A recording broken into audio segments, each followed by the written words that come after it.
Welcome to Beyond Hormones, the Business of Wellness, the podcast for hormone and functional medicine providers who want a thriving, predictably profitable practice and maybe a little less stress along the way.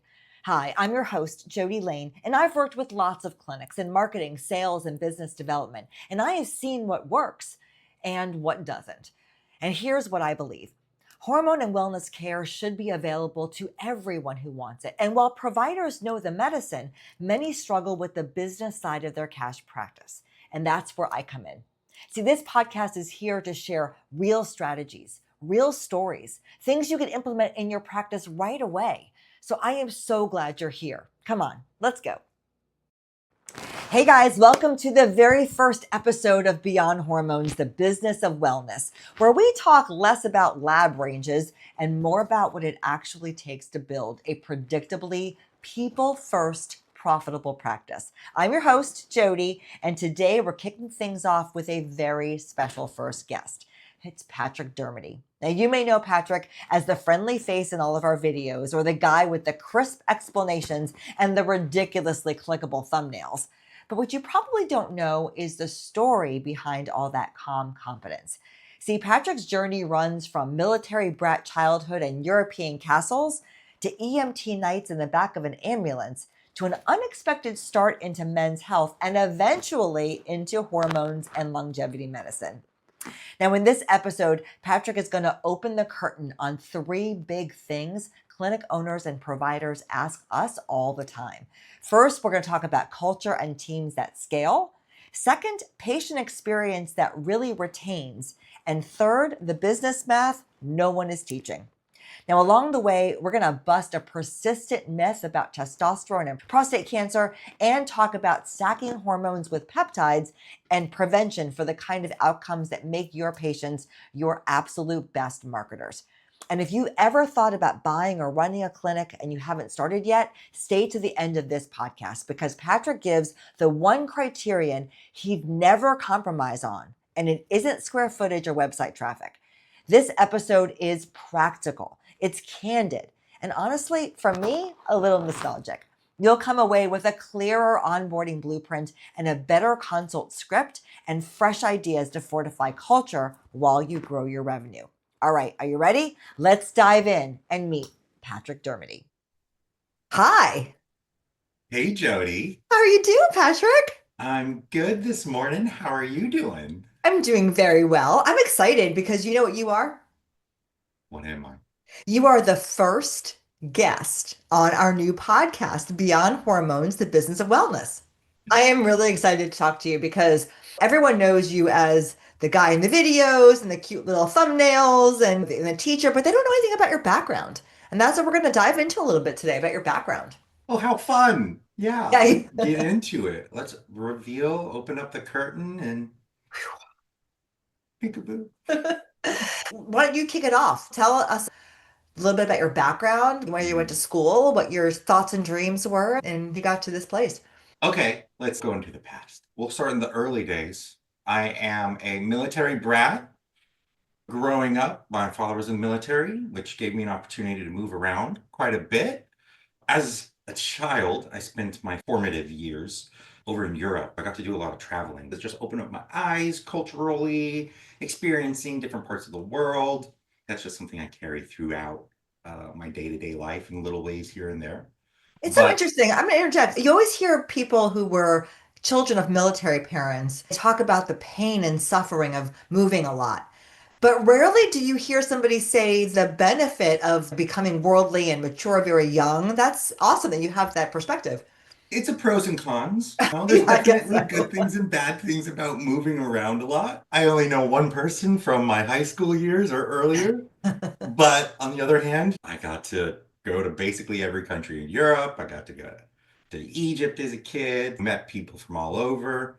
We were really big into World War II, and so I got to speak to a lot of World War II vets. I got to go to Normandy on the 60th anniversary and met some of the people from Band of Brothers, like the actual guys. That was really neat. So, yeah, there's a ton of benefits as long as you take advantage of it. And my mother made sure that we took advantage of it every weekend to go see a new castle. I hated it at the time, but now You look back and it was pretty And cool. she's an educator, right? Yeah, my mother was she's not a teacher anymore. She's done teaching, but she was a teacher for 20 years or so, Awesome. shaping the minds and including my own. She was a teacher for me a few years. So I had my mother as a teacher, which was Super not fun. fun. I got special treatment and not in a good way. All right, so fast So forward, so you get back to the States, and where did you guys move to? when we moved back to the States, we moved to Florida. And so if anybody's familiar with Destin, Fort Mm, Walton Beach, Panama beautiful. City. That's where I moved to, that area, in a little town called Niceville. Yes, it is nice. And then when we graduated, I didn't really know what I wanted to do. I was big into film, and so I thought I was going to do film school. But my brother said he wanted to go to Orlando and go to University of Central Florida, and I just hitched a ride. Him and I are like best friends, and I followed him down to UCF and quickly learned that I probably don't want to do film. I loved it, but they only accepted like 12 or 14 people into the program. And so I had a little bit of a liking for health. Mm. My first job ever was at my one friend from high school that I still keep in contact with. His mother owned a health food store, and it was like a small mom and pop supplement, gluten-free food when you couldn't find gluten-free. And that was my first job. And that was the first thing that opened my eyes up to the world of wellness. I worked with a naturopath there who taught me just so many things about alternative medicine. And some of it might be a little hokey, but it was just starting to open that door that there is something other than the traditional medicine. So when I was at UCF, I changed my major to health sciences, a pre-med track. As I was going into school, I started thinking that I wanted to go to med school. So I went down that path. My junior year, over the summer, I got my EMT license. I graduated from UCF and went to go find some experience so that I could bolster my resume for. That's cool. So I was bolstering up my resume for med school, and I landed a job with the local private EM or emergency services. And I did that for about a year. And as I was doing that, I did apply to med school and I was meeting all of these doctors. And I guess I just ran into the most burnt out ER doctors possible because over and over I kept being told, don't go to med school. It's not worth it. And it steered me off into a different path. I worked there for about a year and then I found myself an office job and I moved into men's health. And so I started working in erectile dysfunction clinics. And that was another eye-opening experience. It's not something that you expect to get into. You didn't dream of that back in Germany. One day It, I'll work in an ED clinic. it was, I tell you, all right, can we tell a story of how we found it? All right. So I was still living with my brother and my best friend from college. And so the three of us were still living together. And I was like, okay, I need to find a different job. As much fun as being an EMT, they don't have the best pay or the best hours. So we wanted to start climbing up the ladder in my career. So I'm looking for jobs, and where better to look than where I find cars? On Craigslist. Now you're dating yourself. I Do people still use Craigslist? don't know if it even exists anymore. I'm sure it does. So I found a job ad and it said EMT needed. There is no Hmm. other information. And I just simply said, I'm an EMT. So I my resume. And then I got the call and I got the job. Probably because there weren't very many candidates if they were putting it on Craigslist. I don't know. Not many people probably were daring enough to put their resume in for a job that just said EMT needed, and that's it. But that's one of the things I love about you. You are very daring. I was going to say trusting, but not really. Yeah, you're like, it'll all work out. Yeah, Yeah. yeah, very much. I don't think about the risks. But yeah, I landed that job and I worked there for, I don't know, I think that one was about a year as well. And then a different company in the same space popped up and I knew some of the guys and they moved over into this company. And so they brought me over to start this. And so I started a new clinic in Orlando with them and helped grow that over the next 2.5, 3 years. And then I was just looking to make another change and went over to the pharmacy that we were using And I said, hey guys, if you hear of anything, I'm looking for a new job. And they said, I think I know the guy. Oh, and here's our meet cute story right here. And then fast forward 2 days later, and I get a phone call from you. Do you want to tell that one? Say it quick. Patrick came in to interview for the position, and I was desperate for a medical assistant because I'd only been at the clinic for what, a month? Yeah. And our medical assistant was left, and I would have taken anybody who was breathing and knew how to draw blood because I didn't know a thing about medical. I didn't draw blood at the time either. Oh, see, good thing I didn't know that. And I offered you the job. And what did you say to me? I said, can you See, start tomorrow? And you said, I can't start tomorrow, but I can start the next day. I have to pressure wash my driveway. so anyone who's listening, that's how you know how desperate we were. We hired this guy who said, I can't start because I have to pressure wash my driveway. Another But thing you can thank say, goodness. I'm honest. Yes, you were honest. Yes. You also told me that you weren't going to be there very long. You said 90 days and I'm going to be leaving. And I was like, okay. I am one of those people that believe that everything happens for a reason. Absolutely. And there was a reason that you showed up that day. And there was a reason I ignored all the red flags. They were pink at most. So now you're working at the clinic. So obviously you were dabbling in different things, all in the wellness space once you realized that was the area you wanted to Hmm. go into. Why hormones though? Why did you stick with hormones then for the next almost a decade? I think it wasn't just hormones, but I think it was our office specifically. Okay. So there's a lot of misunderstanding about hormones, and we fast forward 7.5 years, and it has gotten a lot better. But there were just some things that didn't make sense to me, and being coming from like the men's health side of things, prostate cancer and that tie came up a lot. And that never made any sense to me, just Mm. logically. It's like, well, I don't see how testosterone would cause this cancer and these tumors.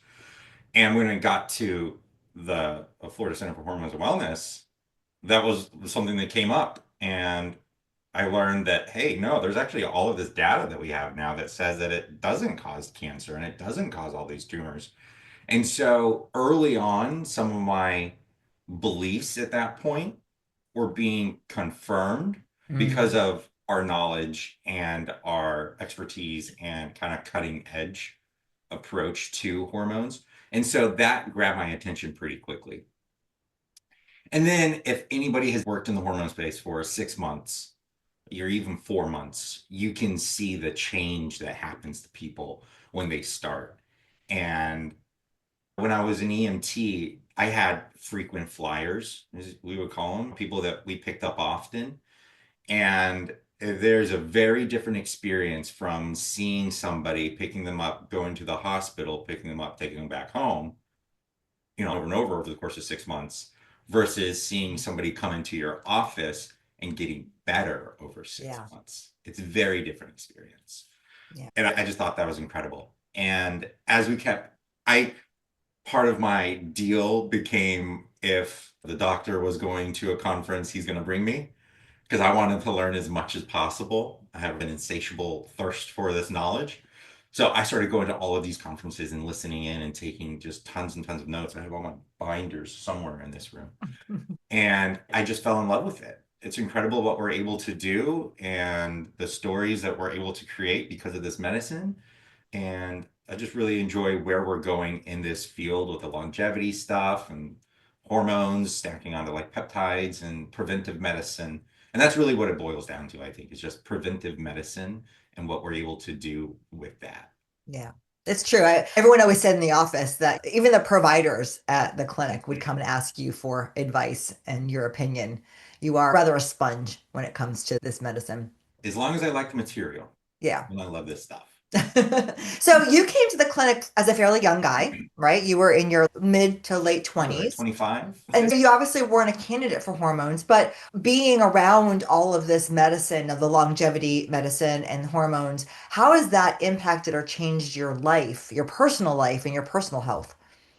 Oh, well, we did more than just hormones. Supplementation is a big part of it as well. And so learning more deeply into supplements, I had a pretty strong understanding of supplements from my first job.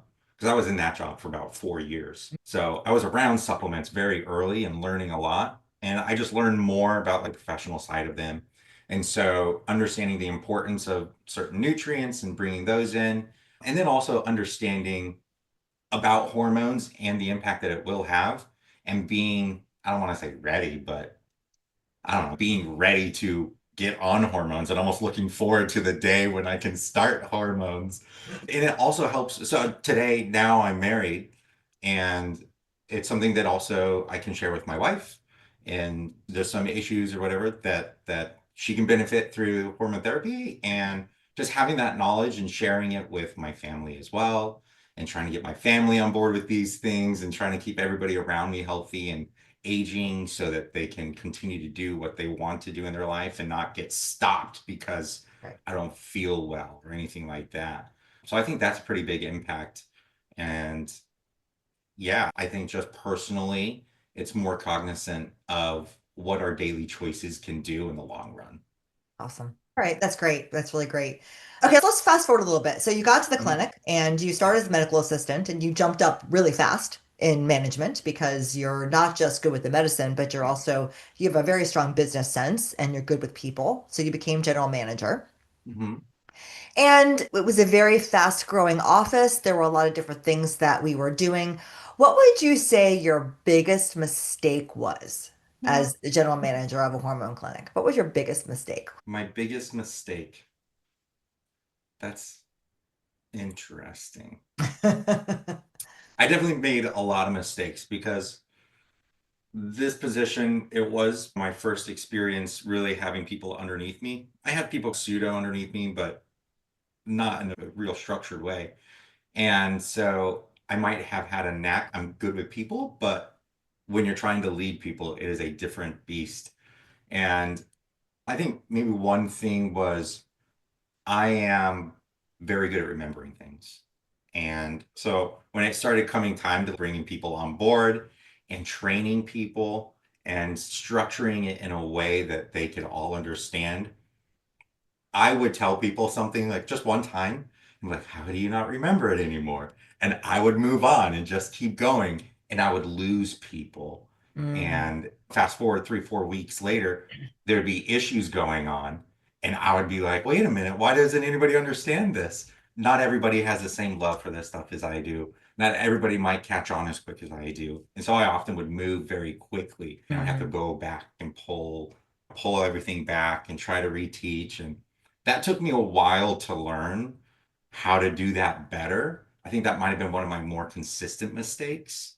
I would have to really sit down and think what my biggest mistake is. I feel like I just made like little ones all the time and just always was trying to make little changes to what I was doing throughout the years.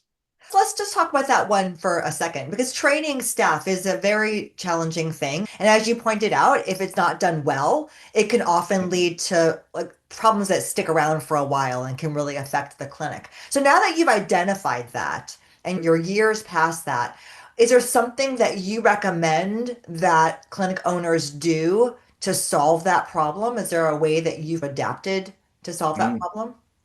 We actually, you and I created a more formal onboarding process. And so when we started, it was four of us. And when we left the clinic, we had grown to 25 staff. So pretty big growth. We started off with doing a day of orientation. Okay, wait a minute. Let's not just throw them into this seat. Let's actually slow down a little bit and sit down all day and give them an introduction to the office, give them an introduction to the systems. And as we continue to grow, you're able to give a little bit more time. And so our orientation, which was a great first step, grew into a 2 day, and then a 3 day orientation, and then a full week orientation. And really slowing down, I think, in the beginning allows you to speed up much faster in week 2, week 3, week 4. If you give people the space to understand, the space to actually sit down at a computer, play around, learn. And then a big one for me is sit down with them and educate them on the medicine. I think all too often in healthcare, you go to a new job and you're told You don't need to worry about anything that's going on back here. You just need to know how to schedule. And even though you're the person that's going to be answering the phone and people are going to be asking questions that you have no idea what they're asking or even where to direct their phone or their call, other than, I don't know, seems like I must go to the doctor, try to schedule an appointment. So being able to, I ended up dedicating a whole day to understanding the hormones and just this is what we're prescribing. These are why we're prescribing it. This is what they do to the body. These are the outcomes. This is what the patient journey can look like. So people understand what it is that we're truly doing so that they aren't a deer in headlights. So I think that was really important. But just slowing down and giving them the whole week really helps. Another aspect that we did in that week that I think is really beneficial is they need to see other parts of the office. They don't need to understand just their job. So we incorporated shadowing into every single role. So if you're being hired as a front desk, you're going to be shadowing the medical assistants, you're going to be shadowing our patient coordinators, you're going to be shadowing the provider and sitting in on new patient appointments and follow-ups. Because understanding the whole picture or seeing the whole puzzle together so much better for teamwork, team bonding, delegation of work, understanding where things need to go. It all comes together. So slowing down in the beginning can make a huge impact later Yeah, down the that's road. so true. It is a team. Every role in a clinic, whether they do hormones or not, every role is vital. And if one is missing, the whole system breaks down. So it could feel like you're swimming upstream if you're trying to instill teamwork, but yet you don't know what's going on over there with your team. It just seems like logic. It took us a couple of years to figure that out. So Yeah. hopefully we can teach that so that people know that from day one. Let's gears a second. Let's talk about hormone providers that might be listening to this podcast and they're thinking about opening up a hormone clinic. What do you think some of the biggest issues they're going to have to deal with, and how can you help prepare them for that big decision? Is being found Mm. probably one of the biggest? Yeah, I think if you're new, trying to be found is hard. If I was starting a new clinic, the number one thing that I would focus on is providing the best care possible because there's no easier way in the beginning when you don't have money for marketing, you don't have you're bootstrapping these things typically, or they're a hobby side gig kind of thing. Be better than everybody else in your area. If you can provide exceptional care, then they're going to share with their friends, and that's going to get the ball rolling. Mm. So if I were starting out, that would be my absolute priority. And I think I would actually sit down and map out how I am going to do that. Mm. So it's not just I'm going to give them better medicine because you're going to be giving the same medications as the next person. But what can you do that is going to make you stand out? It might be something totally different from somebody, or it might be how often you're touching bases with your patients. Maybe you're following up the day after they start treatment, or you're just keeping in contact with them. But there's little things that you can do that don't cost that would make you stand out from the established clinic that has a patient, a bunch of patients and can't keep up with everybody, or a rude front desk. You don't have to worry about those yet. Yeah. Making sure that care is strong enough that they are going to go tell their friends, tell their family about it, and help you get found so that you can have the money to invest into your website and start building the foundations and the structures that your business will need to grow.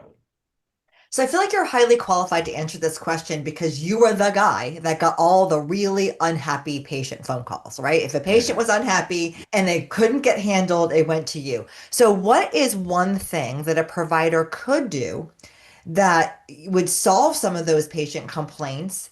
If you give great patient care, then people will not just stay with you, but they'll talk about you. So, what is something from your experience after hearing tons of complaints that patients want that a provider could give? I think the easiest way that I look at complaints is people are only upset when expectations are not matched. So the biggest thing is to set expectations. And that often was the case. We very rarely got calls because of rude experiences or like our staff was being bad or anything like that. We had good people. So very rarely did we have anything like that. Most of the time, it was patients not expecting something that happened in line with their treatment, and the staff wasn't able to explain what was going on or anything like that.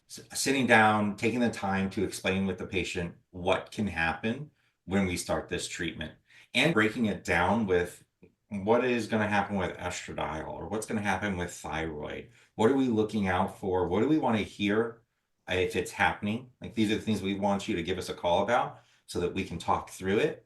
And just being very clear, don't try to hide any side effects that might occur. I know that seems like obvious or silly, but it's more than just a waiver. Just because it's on a consent form doesn't mean the patient understands. Yeah, that's And so excellent you, advice. yeah, you really want to break that down. And I would say you really want to practice it as well. You're going to be giving the same conversation over and over. So, how you deliver that speech, more or less, is Mhm. really important. And it's worth sitting down in a mirror and practicing. You're going to get practice over time through patients, but really thinking through how you want to explain these things and think through the process of your initial consult would be time very well spent. Love that. Love Mm, that. All right, so let's keep this like good, positive recommendations going. yeah, Let's think back to all of the things you did as general manager at the clinic in Orlando. yeah. What is one thing that you were like, yeah, I am really glad I did this because it created whatever the result was? What was something that you did that was really great? What did we do that was really great? I can't take credit for these. Quarterly meetings are really great. That's a Jody thing, so I'll save that for her. You can take credit for it. We worked on them together. Go for it. Okay, Quarterly meetings okay. are really positive, surprising to most doctors Mm. activity to do in an office. So why don't you tell us about what a quarterly meeting is? So all credit goes to Jody's for these ideas. But we did work on these. So every quarter, we closed down the office for one day. And we would pull everybody out of their position. And our favorite part, we would theme it. We would have pajama parties or prom night, but nobody knew the theme. So Jody and I would show up in a full suit and gown, and everybody would be in their shorts and t-shirts. Remember our Under the Sea one? I loved that one when we did Under the Sea. Yeah, we had a lot of fun with it. Yeah. But we would close down the office, bring everybody together. And as you're growing a business, especially when we were growing as quickly as we were, there's always something breaking. There's always something that just doesn't feel like going right. There's sand in the gears. And so we would always try to put not just a fun theme around it, but a theme at what we wanted to focus on, what was the key thing that we wanted to work on. And it gave us an opportunity to share insight about the business. So we were very transparent and we would share the financial health of the Mhm. company. How are we doing? Are we hitting our goals? What are we doing well? What are we not doing well? And celebrating the wins and the successes with everybody and really bringing them in. And then also giving them an opportunity to step outside of their role and look at the business overall and see where they can help and what talents they have that could benefit. That's not just making a schedule or drawing blood. And it gives people the opportunity to feel like I've done this. I helped build this. I wasn't just an employee, but I was part of the reason why we became so successful. So I think that's really important. And then, of course, we sprinkled fun into it. And so we did bonding games, and Jody has a knack at making people cry in a good way. Our December meetings were always very self introspective. Yeah, And they're sometimes always there were tears. writing the letters to ourselves and the next year opening up and seeing how far we came.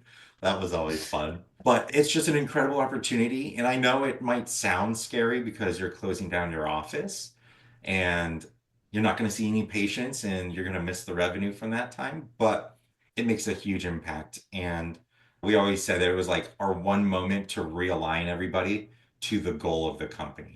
Because as time goes on, you drift a little bit, and so it's that reset button. Bring everybody back in. We're a team. We're all in this together. There's the North Star. That's where we're going. And everybody just keeps rowing in the same direction. Yeah. So I always those find are it the interesting that people say that you spend more time with your coworkers than you do with your family. And Hmm. yet, so many business owners don't stop and take the time to foster those relationships and make sure that everyone is getting along and everybody is happy. You don't have to be besties with everybody, but every person in a company has value and there's something you can connect with. And Yeah, the quarterly meetings were our time to do that. Yeah, that was a lot of fun. absolutely. And then the bonuses afterwards, we would go out, we Yeah. would go to a show, we would go to silly escape rooms or whatever. It's if you like the people you work with, work is better, you do better work. It just makes life better all the way around for everybody. Yeah. All And right. Sorry. Go I'll ahead. just say the last thing, every once in a while you have somebody who doesn't like them, and it's one of those culture activities that some people are really uncomfortable with, and they naturally get pushed out. Yeah. So it quickly gets, I don't want to say gets rid of, filters out the people that aren't the best fit. Yeah.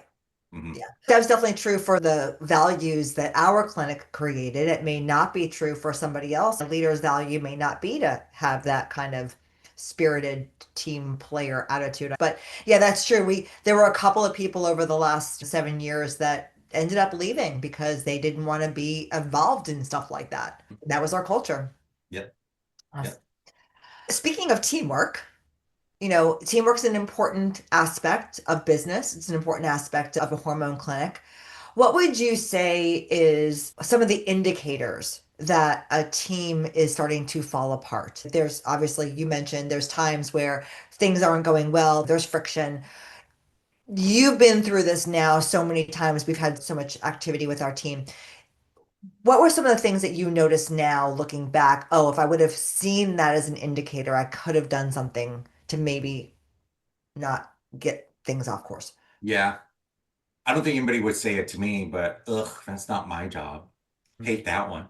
Most of the time, it's not that obvious. If you're getting people saying, that's not my job, I'm not going to do it, I think that's a bigger issue, and it's typically maybe just one person. I think breakdown on teamwork, though, one of the things that we saw start happening was a task for a patient getting bounced around.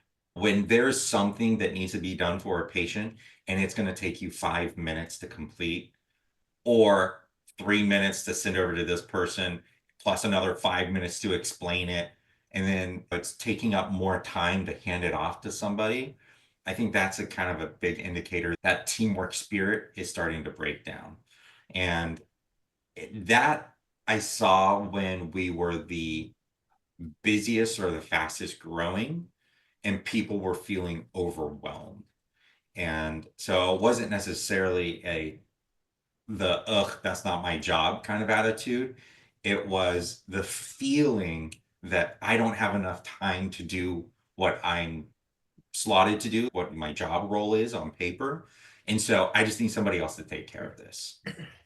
And when that's happening, I think it's really important to sit down and take a look at everything that we're doing and reprioritize. Because if we don't have the manpower to manage everything, then we need to look at what are we doing? Are we doing anything that's redundant or excess? Or are we at that point, because we are growing, we're growing quickly, are we at that point where we need a new hire? Yeah. And we oscillated between those. Sometimes it was we were doing work that's nice, but it had very little impact. And other times it was time for that new hire. And we were just a little slow to react to it. So keeping an eye out for those situations, people being overwhelmed and just not taking that extra care to take care of the patient in the moment and really slowing down their experience, because that does end up affecting the patient experience. And I've been to a lot of different conferences at the different hormone and functional medicine organizations like AMMG, A4M, WorldLink, and you hear a lot of providers that are talking about, I run a $4 million clinic with 3 staff. How do you think that affects some providers that are hearing that and they almost feel bad about hiring more people? Oh, I shouldn't need all these people. Is there something that you can think of that is like a disconnect there? I think that probably comes from I think healthcare historically is understaffed. In hospitals, it happens on floors. One nurse is going to be covering 10 patients, but they should only be covering five. Happens all the time. And so I think there's this attitude or culture in general in the medical field that understaffed is staffed. Yeah. And that becomes number one, it's an issue for patient care just across the board. But when you have no other options for the business, it's better to be understaffed. If you're at a corporation, they're going to look at it being understaffed, but still getting the job done at the sacrifice of patient experience. They'll be okay with it. I'm not okay with that. I think that the patient experience is one of the most important things. Keeping the people staffed to a level that is actually appropriate for your care and how you want your patients to feel. And I think that's the biggest thing. What kind of office do you want to have? Do you want the touch and go? You have no relationship with the patient. You're just here writing a script. You're not really holding their hand or along the journey with them. Then yeah, maybe you can get by with less staff and less touch points, and you're going to be the office that has the wait time that patients can't get a hold of for a week. And if you're okay with that, then you can have your office. But if you want the office, especially in this retail medicine space where Yeah. people aren't going to go shopping around because of a bad experience, then behooves you and in the long run is going to benefit you both, I think, emotionally and financially by having better staff that treat your people correctly and that operates under every patient is important. Yeah. I'm going to throw something out there and you're going to laugh at me because I don't do math. But mathematically speaking, it really does make more sense to have the additional staff because, especially in a hormone clinic where the lifetime value of a patient is anywhere from 3 to 10 years, and typically they're spending somewhere around $3,000 a year with you. If you start losing patients because they are not getting the treatment and the results that they're after, and you got to take the money that you would have spent on a staff person and put it into marketing so that you can bring new patients in just so that you can piss them off in 6 months to a year and then they'll leave. Mathematically speaking, it makes more sense to hire a $50,000 a year role to keep people happy and retained for the next 3 to 10 years. And a Mhm. lot of providers just they don't do that math to see that because it really isn't something that I think needs to be influenced. You don't need to convince somebody that that makes sense. They just need to take the time to stop and do that work. Because just to break that one down a little bit more, that's 15 to 20 patients. If you've Mhm. lost 15 to 20 patients because of poor experiences, because of being understaffed, that's the break point. Yeah. And I'm not saying this to every provider because there are different results that you get as you do more marketing and as you grow. But with some of the bigger clinics that we've worked with, not just the one we worked in, but the clinics we've worked with, 15 to 20 new patients is a month's worth of marketing. Yeah. Yep. All right. Let me ask you this final question. I want to ask you if you were going to go buy a hormone clinic, okay? So you're just going to go Mm-hmm. purchase one. What would you be looking for in that clinic that you would know that it's the right one for you to buy? Did the provider come with it? If that's what you want, what would be the attributes that would make it be like, oh, this is a clinic that I can buy with a lot less risk? Or do Oh, you want to buy, if you're looking for a house, do you want to buy one that's all fallen apart so that you can rebuild it and you're just basically buying for the patient list? Whatever your answer is, I'm just curious what it is that you'd be looking for because you've worked in enough clinics now, both the ones in and out of hormones, and we've worked with 50 practices across the country. So you've seen a lot. I think the number one thing that I would be looking for is a provider that sees it the same as me. Unfortunately, I never did make it through med school or anything like that, so I cannot prescribe myself. But I have some pretty strong feelings on how they should be prescribed. And so I think that would be the number one thing that I want is somebody who is aligned on the vision of how patients need to be treated, both on just that human personal level and then also with medicine. If you have bad staff, you have a bad system, you have a few low patient counts, low visibility, all of these things we can work on. I can fix those issues, but I can't fix a bad provider. And that's not even to say that they aren't up to date on the education aspect of it. It's that personality, the drive, and the desire that they have on how they want to treat people. Because I'm even willing to get the person trained up and get them through the right certificate programs and everything like that. But finding that partner that sees it the same as me and would be there for the long haul. So that would be my focus, is finding the right provider. Okay. So if there's a provider out there right now that's listening, maybe they're beginning their journey learning hormones, maybe they know the medicine, maybe they're a patient to themselves, Yep. and they're thinking about starting their own clinic. What's one piece of advice that you would leave them with before they took that plunge? They want to start their own clinic. One piece of advice to give them before they jump in. Like you were told, don't go to medical school. Was that maybe that wasn't the best advice, but maybe you'd say don't open a clinic. I don't know. No, I say open the clinic. Now is the time to open a clinic. The hormone space is exploding. I don't know exactly how accurate this figure is, but I heard on Dr. Peter Attia's podcast that only 4% of menopausal women are on hormones right now. That seems So really low. that's what I thought. But that's what her society said. I think it's probably a little higher. But so it's definitely exploding. So if you are just tepid about the success possibility, don't be. The one thing that I would say is going back to getting your name out there. So you don't have anybody to treat, but you are thinking about how you want to treat them, right? We already talked about that. So thinking through what that pitch is going to be, how are you going to talk to them? How are you going to provide that exceptional care? But then also just use the tools that you have available right now to getting your face and your name out there. I'm not a big social media guy, but social media is one of the best ways to get out there. Starting to put out some good content. This stuff, you have good information to share. So start sharing the information. And that could be on your Instagram, it could be in Facebook, but just starting to get out there so that people can find you and hear you before they come.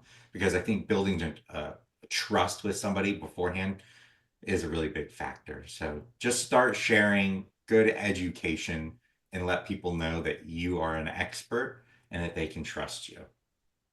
Awesome. Thank you. This has been so much fun. We talk every day, but not like this. This has been really great. I have to tell you that you are just a gift in my life. The day Oh, you walked in the door, and despite our funny story, just so glad that we met and that we've been able to work together for so many years, and we'll continue to work together. And thank you for being my first guest. no, likewise, Jody, likewise. I can't say how many doors you've opened. Thank you. This was so much fun. I'm glad we're finally kicking off the podcast. I We've been know. talking We about talked it a year. forever. So this is super exciting, and I am so happy to be here for the journey. Awesome. All right. Thank you, Patrick. Have a great day. You too. Bye. Thank you for listening to Beyond Hormones, the business of wellness. I hope that you're walking away with fresh ideas and real strategies you can use to grow your practice with profit and purpose. If you enjoyed today's episode, be sure to follow the show so you never miss a conversation. And if something you heard today resonated with you, do me a favor, share this episode with a friend or a colleague.